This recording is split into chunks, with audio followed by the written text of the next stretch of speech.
This is Democracy Now!, democracynow.org, the War and Peace Report, the Quarantine Report. I'm Amy Goodman with Democracy Now! Co-host Nermeen Sheikh. Hi, Nermeen. Hi, Amy, and welcome to our listeners and viewers across the country and around the world. Experts are warning vaccine inequality could lead to a prolonged COVID-19 pandemic, even as the World Trade Organization has failed again to agree on a proposal to temporarily waive intellectual property rights for coronavirus vaccines. This comes as a new study by the People's Vaccine Alliance finds the cost of vaccinating the world would be 5 times cheaper if vaccine manufacturers were not making billions in profit. Meanwhile, in Tokyo, where the Olympics are underway, Japanese officials have reported record-breaking coronavirus cases that set an all-time high since the pandemic began. In Indonesia, new epicenter of the pandemic in Asia, officials have extended COVID-19 restrictions to August 2nd and stepped up vaccination drives. Here in the United States, President Biden is formally announcing today that civilian federal employees must be vaccinated or face regular testing and follow social distancing guidelines. Google and Facebook have also announced vaccine mandates for workers, and more than 600 universities have announced mandates for students and employees. New York Governor Andrew Cuomo announced Wednesday all state hospital employees must be vaccinated with no testing options for the unvaccinated. The court has upheld, and the Department of Justice just did a memo that says an employer can mandate an employee get vaccinated. We're taking the first major step down this road. We're saying in state hospitals where the state is the employer, the frontline workers must be vaccinated, period. Not vaccinated or you have to have a test once a week. We're taking that position like other state governments. The federal government is supposed to take that position for normal public employees. But for the public employees, the hospital workers who are front-facing, we are mandating vaccinations, Bill. On Tuesday, the CDC issued new mask guidelines that recommend even vaccinated people return to wearing masks. But state and local officials are not legally required to implement CDC guidelines. In Texas, Republican Governor Greg Abbott signed an executive order to bar local officials from requiring masks. Missouri's Republican Attorney General sued to halt a county mask mandate now in effect in St. Louis. This comes as Mississippi top health officials say they're seeing an astounding rise in COVID cases as the Delta variant spreads and threatens to overwhelm hospitals. As of last week, the CDC said 35% of U.S. counties are experiencing high levels of community transmission. For more, we're joined by Dr. Leana Wen, emergency room physician, former Baltimore health commissioner, also contributing columnist for The Washington Post, and author of her memoir, just out, Lifelines, a doctor's journey in the fight for public health. Dr. Wen, welcome back to Democracy Now! Let me start with this question. As President Biden is announcing today, civilian federal health workers, this excludes Pentagon, will be required to be vaccinated. CDC saying you got to wear masks once again, something you were opposed to when they changed a few weeks ago. In fact, the vaccines have not gotten full authorization. It's still emergency use authorization. So people who are concerned, they're saying if the federal government hasn't fully approved these, why should I risk my health? Can you talk about what's going on here and what is your answer to them? Sure, and I just first want to clarify that I was opposed to the CDC back in May when they lifted the indoor mask requirement. I thought that the honor code was never going to work, that when vaccinated and unvaccinated people are mixing, unless there is proof of vaccination, everybody should still be wearing masks. And so I actually support what the CDC is now doing, which is going back to this indoor mask requirement, because frankly, we know that we can't trust the unvaccinated, that they have been walking around without masks. And in fact, that's what led to the surge that we're seeing. But to answer your question about what's happening now with vaccine approval, I mean, I think it's good that the FDA is making sure that we follow the right process. We don't want for anything to be rushed. But that said, whatever red tape and bureaucracy there is, we really should be cutting out, because full approval, I mean, at this point, hundreds of millions of people around the world have received these life-saving vaccines. We know, and it's been proven how safe and effective they are. So I'm not entirely sure what we're waiting for.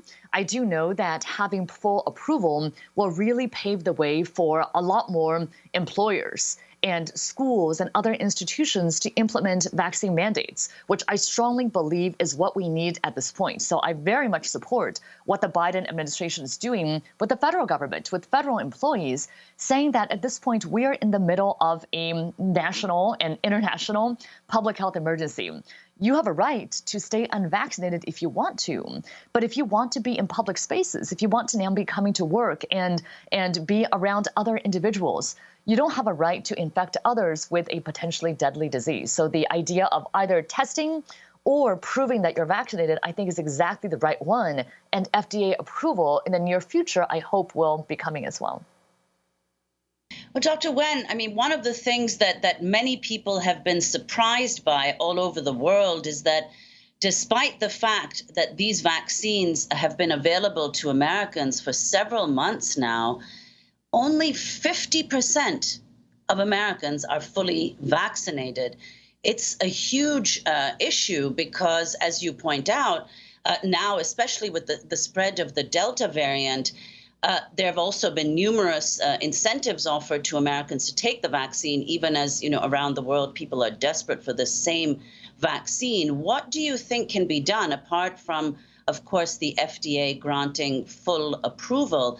What can be done to get people to take these vaccines? If they haven't taken them till now, is there any reason to think they'll take them in the future?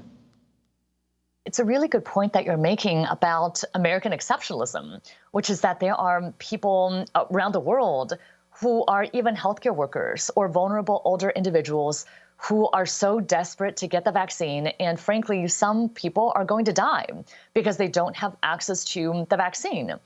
And here we are in the US sitting on this surplus, really having doses that are going to go to waste. We're begging people to take the vaccine when there are people around the world begging to get access to the vaccine. And I think that we should really be thinking about who we are as a country, what are the values that we have, and what is our obligation to people around the world as well. But to your point about what is it that can be done, I think that the Biden administration has done a great job in getting vaccine supply and initially working on the vaccine rollout. They, though, have hit a wall. There's really not much else that they can do short of vaccine mandates. And that's because you just can't keep on doing more of the same at some point. You've got to admit that you've got to change tactics. I mean, you can't keep on doing education and outreach. Yes, that's really important, but that's not going to get us over this hump. We are at less than 70% of all adult Americans having received at least one dose. We are at just about a third of teens who are now eligible to get the vaccine who have gotten vaccinated. And so we really need to do something different. In the past, we know that vaccine mandates are effective. And I think we really need to be reframing how we think about them. We should be thinking about this as we do drunk driving.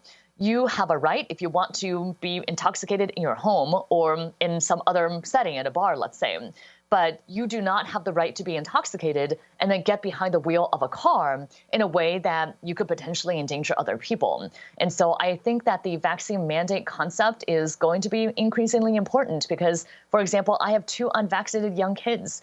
I don't know that someone has the freedom, so to speak, to transmit COVID-19 to my unvaccinated kids or to somebody with immunocompromise or cancer and is on chemotherapy.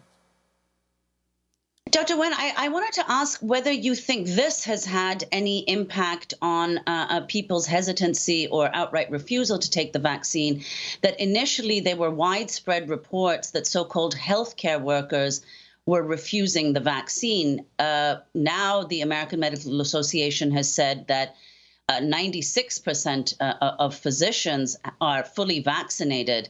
But healthcare workers include a very large number of people. But I think initially many may have thought that doctors themselves are refusing this vaccine. So how do we know it's safe? It seems it's not safe if doctors aren't taking it. But physicians have taken it, almost 100% of them. So what effect do you think that's had? And do you think that needs to be clarified further?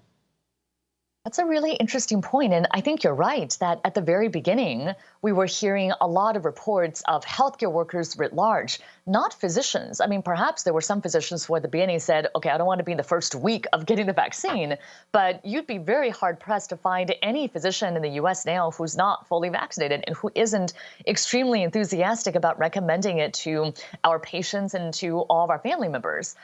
It is true that especially early on, nurses, home healthcare workers, the broader swath of people, as you mentioned, who constitute healthcare workers and the healthcare profession, there were people who were hesitant. But increasingly, this group is also getting vaccinated. And we have now seen, I think of last count, more than 800 hospitals and healthcare systems are implementing some type of vaccine mandate.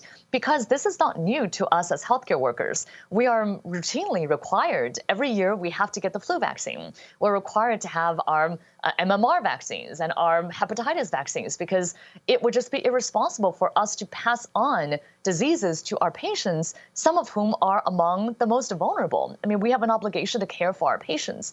This is another one where I really believe that mandates are important. We've seen all these medical associations get behind the idea of vaccine mandates for healthcare workers.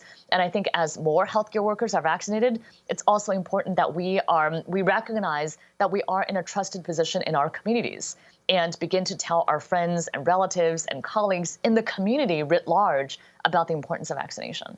This week, President Biden responded to questions from reporters about the millions of Americans who are still unvaccinated. We have a pandemic because of the unvaccinated, and there's so much enormous confusion. And the more we learn about this virus and the Delta variation, the more we have to be worried and concerned. And then only one thing we know for sure: if those other 100 million people got vaccinated, we'd be in a very different world. So get vaccinated. If you haven't, you're not nearly as smart as I said you were. So that's President Biden. The virus now quicker, sicker, younger. Talk about who's packing the hospitals, who's getting intubated, people especially in their 20s, and long COVID at this point, what we understand about it. Even if you're not as sick, possibly being sicker for so much longer. Yeah, these are really good points. And I'd say two things about where we are and who's getting sicker based on the science and based on what we're seeing. The first is that the good news is that older individuals, those who have chronic medical illnesses, tend to be the people who are vaccinated. And that's why we are seeing a shift to younger groups.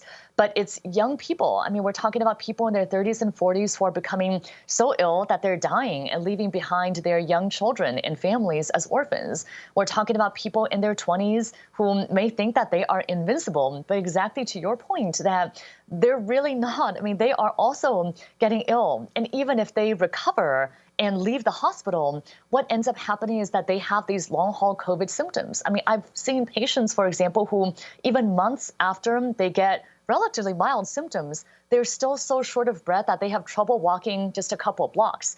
They're so tired, they have difficulty concentrating at work. And some people have even had to take disability leave because of the symptoms that they're having. Some people are also left with loss of hair, loss of smell or taste, and can't now enjoy food. And they don't know when this return to normal is going to be.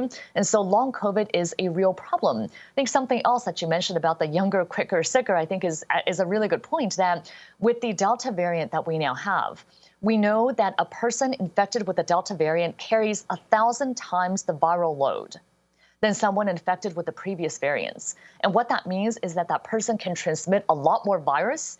They also get ill a lot faster, and so potentially they could infect a lot more people as well. And so I think people who are unvaccinated should really know that they are at high risk.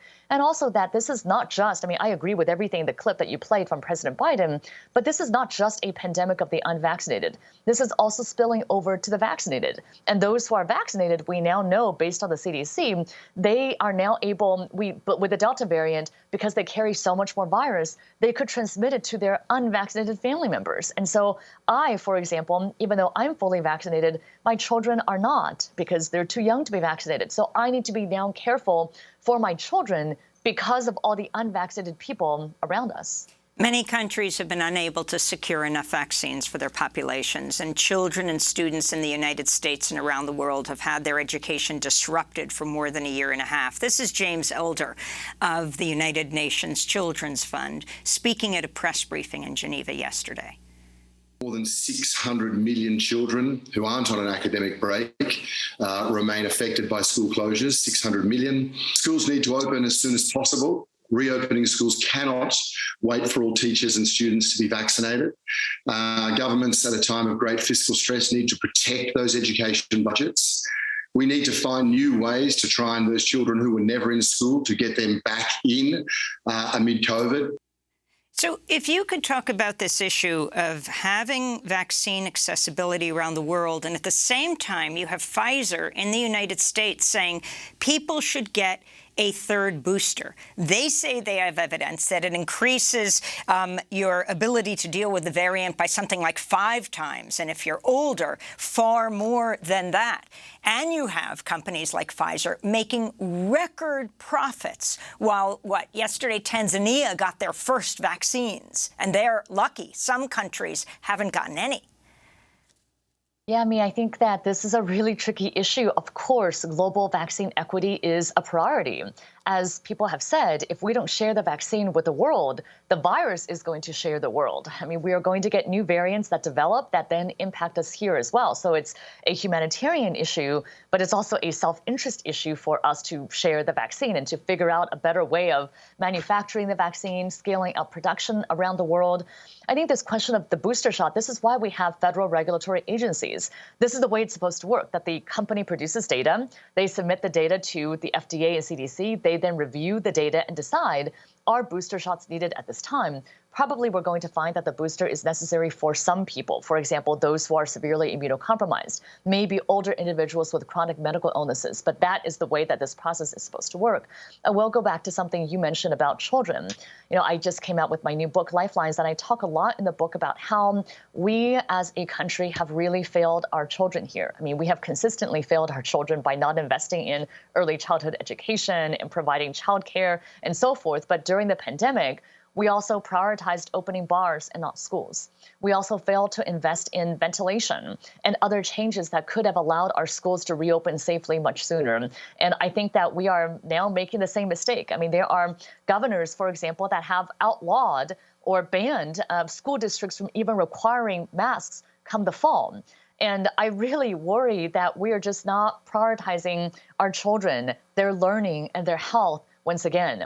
And by the way, all those individuals who are not getting vaccinated right now by choice, they're also impeding the ability of our kids to safely be back in school. They're also directly exposing our children who don't have the choice to be vaccinated to COVID-19 and to potential long-term consequences. And so I hope that we as a society, as I talk about a lot on Lifelines, take a hard look at who we are and what our values are when it comes to our children.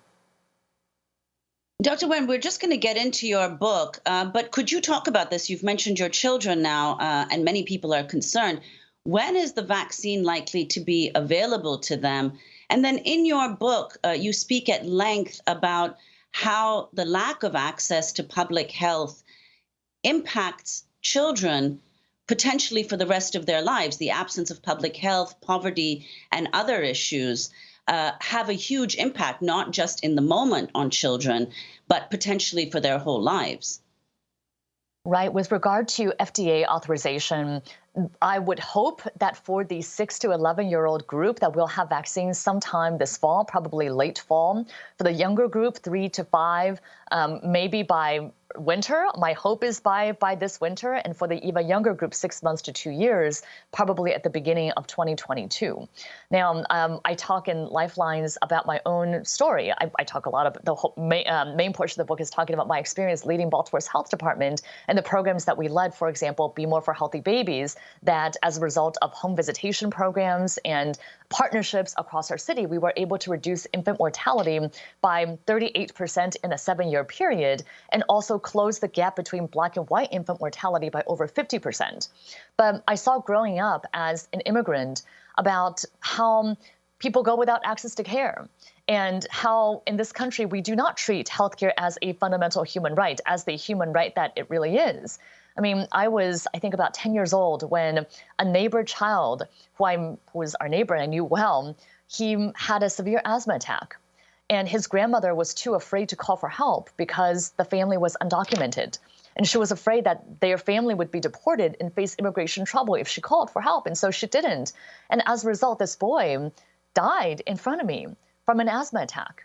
I mean, that's something that is happening right now because we as a country just do not have a system where we value lives the same way and where we are not prioritizing our children. And so throughout my career as an ER doc and working in public health, I've seen what the needs are when it comes to understanding, for example, that housing is also a health issue, that the food that we eat, the air that we breathe are also health issues. And I think we as a society really need to look post-COVID, or the learnings from COVID, even though we're still very much in this pandemic. We need to see how can we really learn the lessons so that we are not failing our most vulnerable again. Dr. Wen, talk specifically about your own childhood. You came to the U.S. when you were 7, and how that informed your decision to go into public health, and in particular to focus on emergency medicine. Right. So my parents and I immigrated from China. We were fortunate to be granted political asylum here in the U.S. My parents, though, like many immigrants, worked multiple jobs, but we still had trouble making ends meet. My father worked in a restaurant delivering newspapers. My mother was working in a hotel, cleaning, while also getting her degree so that she could become a teacher, which she did. She ended up teaching second grade for many years in Los Angeles. But we went through many periods where we depended on SNAP food stamps. We depended on public housing. At certain points, we were experiencing homelessness ourselves. And that very much shaped who I am and why I wanted to specifically enter the ER. The experience that I mentioned of watching a child die in front of me, when I was a child myself, I knew that I did not want to ever be in a position where I had to turn someone away because of inability to pay, or because of their immigration status, or because of health insurance or lack thereof. And so that's why I entered the ER. But it was also in the ER that I saw how much what patients need isn't just what we can do within the walls of the hospital. I mean, I had another patient who was a child with asthma, but he didn't need new inhalers. He was living in an area where he was across the street from an incinerator. And there were row houses that were around where he lived that were full of mold. And that's what was triggering his asthma. And so that's why I turned to public health and then had my dream job as Baltimore's health commissioner to lead the city to see what we can do about these social determinants of health, these other circumstances in people's health that actually determine their well-being, and why public health can actually be a critical tool for social justice. Dr. Wen, you also talk in your book about the fierce anti-Chinese backlash in this country. Do you find, as you push for mask mandates, something you have been saying consistently, whatever the federal government says, that when you push for vaccines, you get enormous pushback as a Chinese-American woman? Are you receiving death threats now? You know, every time I appear on air and people see how I look, there's something about being an Asian American person, a woman, talking about vaccines and masks, issues that have been so charged ideologically that somehow sets people in a direction that's extremely harmful. I mean, and it's, you know what, it's not really just about me. I mean, there are so many AAPIs here in the US and Asians around the world who have been assaulted.